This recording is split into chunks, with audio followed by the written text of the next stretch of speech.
சொல்கிறேன், அவங்க வாழ்க்கை நல்லா மாறணும்னா முதல்ல அவரை பற்றிய அறிவு, நல்ல அறிவு உள்ள வரணும்.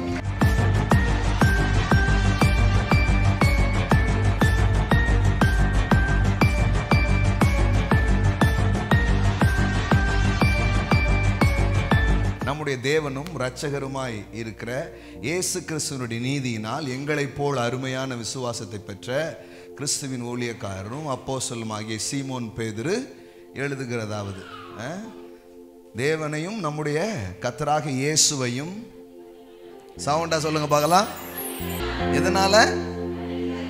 அறிகிற அறிவினால்.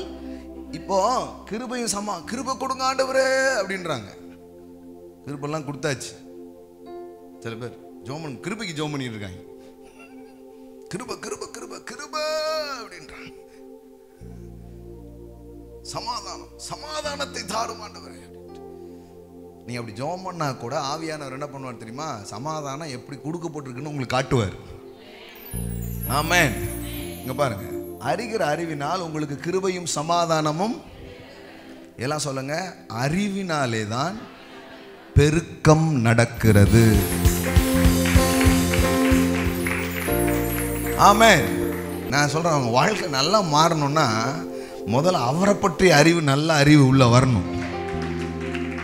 Have a good opinion about our daddy God. ஆமென். அவர் யாரு, என்ன, அவருக்கு எப்படி இருக்கும் யோசித்து பாருங்க.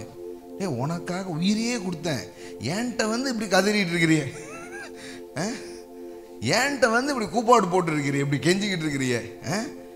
அப்போ இது என்ன பிரச்சனைனா, அருளாத பிரச்சனை அல்ல, அறியாத பிரச்சனை.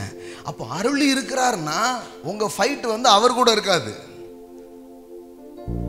உங்க முயற்சி கடவுள்ல மாத்துறதுல இருக்காது. உங்க முயற்சி எதுல வந்து தெரியுமா? அம்மா கொடுத்துருக்கிறாரு, அம்மா என்ன கொடுத்துருக்கிறாரு, அது கொஞ்சம் சொல்லுங்க அப்படின்னு உங்க முயற்சி வரும். அது உங்க வாழ்க்கையில பெரிய பெருக்கத்தை ஏற்படுத்த ஆரம்பிக்கும்.